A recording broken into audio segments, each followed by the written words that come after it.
Bagi anak didik kami semuanya, salam sehat, salam jumpa kembali dalam pembelajaran IPS subtema 2 dan subtema 3 akan kita padukan pada hari ini.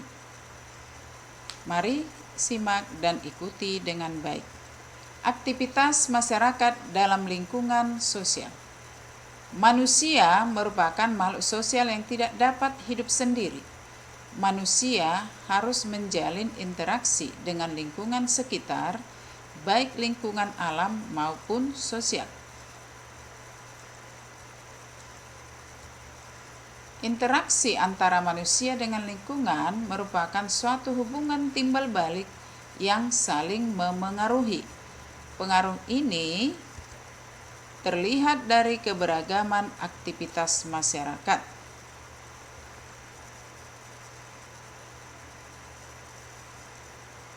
Bali terkenal dengan kehidupan sosial budaya masyarakatnya. Masyarakat Bali memiliki ciri khas dalam pengolahan lahan pertanian yang disebut dengan subak. Interaksi sosial masyarakat Bali terjalin melalui subak. Setiap bulan warga masyarakat mengadakan pertemuan untuk memusyawarahkan tahapan kegiatan pertanian, pemilihan jenis padi, hingga waktu penanaman padi yang tepat. Melalui interaksi ini, seluruh masyarakat di Bali mendapat pengairan dengan adil dan merata. Berikut contoh lain aktivitas dalam lingkungan sosial. Di sini ada beberapa gambar, yaitu menangkap ikan, menambang intan, menanam padi, beternak sapi, berdagang, dan merakit mobil. Nah, itulah aktivitas dalam lingkungan sosial. Nah, membuat laporan pengamatan. Kita dapat mengamati aktivitas masyarakat dalam lingkungan sosial. Kita dapat menuliskan hasil pengamatan dalam bentuk laporan. Kita dapat menulis laporan pengamatan seperti contoh berikut ini. Laporan pengamatan. Judul laporan: aktivitas masyarakat dalam pembangunan ekonomi, sosial, dan budaya. Tujuan pengamatan: mengetahui aktivitas masyarakat dalam upaya pembangunan ekonomi, sosial, dan budaya di lingkungan tempat tinggal. Tempat pengamatan: Pantai Depok, Desa Parangtritis, Kecamatan Kretek, Kabupaten Bantul, Provinsi DI Yogyakarta.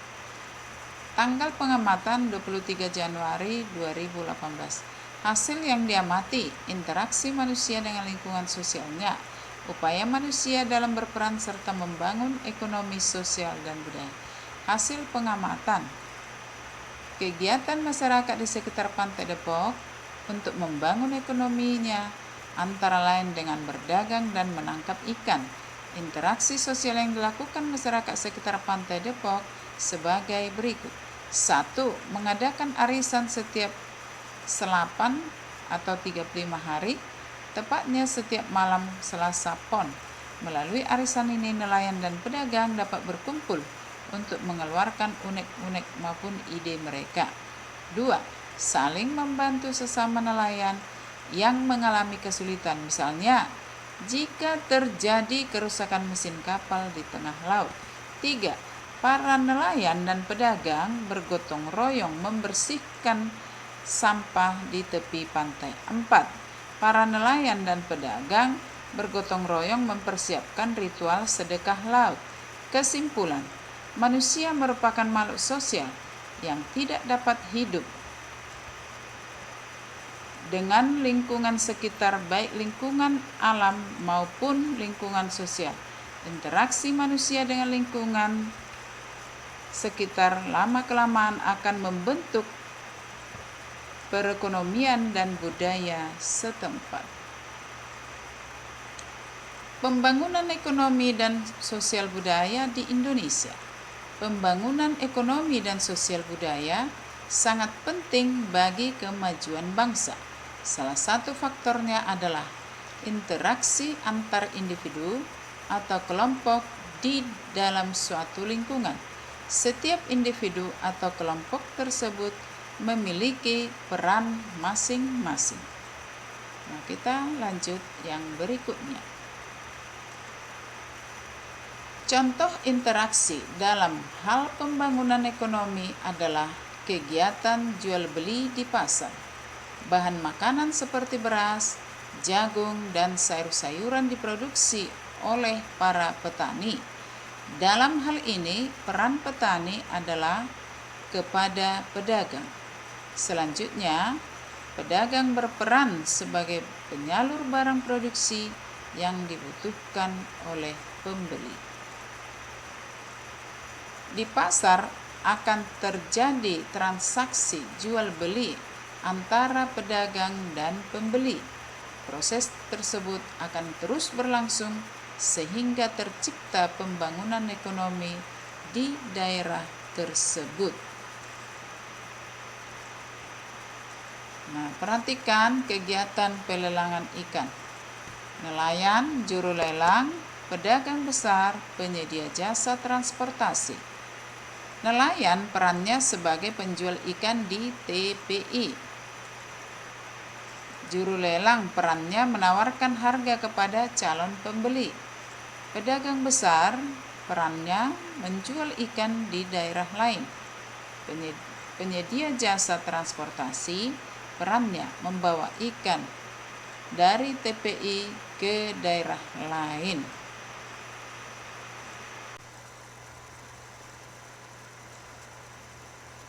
Kegiatan ekonomi masyarakat di dataran rendah.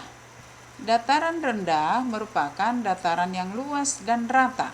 Dataran ini terletak di ketinggian 0 sampai 200 meter di atas permukaan laut. Dataran rendah juga dikenal dengan istilah aluvial.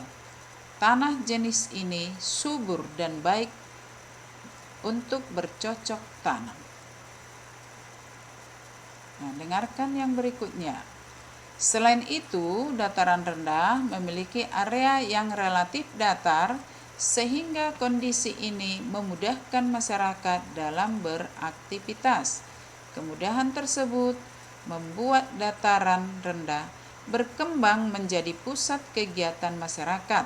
Salah satunya adalah kegiatan pembangunan pada bidang ekonomi seperti menanam padi dan menangkap ikan. Nah, lihat gambar kegiatan ekonomi masyarakat di dataran rendah. Di antaranya menanam padi, beternak, melakukan penambangan, dan mengelola kegiatan industri. Dataran rendah adalah daerah yang dekat pantai, sehingga dimanfaatkan oleh nelayan untuk menangkap ikan, budidaya sumber daya laut, dan mengelola kawasan pantai menjadi objek wisata. Mengidentifikasi kegiatan ekonomi di dataran tinggi. Dataran tinggi adalah bagian daratan yang datar dengan ketinggian lebih dari 400 meter di atas permukaan laut. Bedakan dengan dataran rendah tadi. Dataran tinggi terbentuk sebagai hasil dari erosi dan juga sedimentasi atau pengendapan material yang tertimbun material-material dari lereng gunung yang berada di sekitarnya. Nah, perhatikan yang selanjutnya.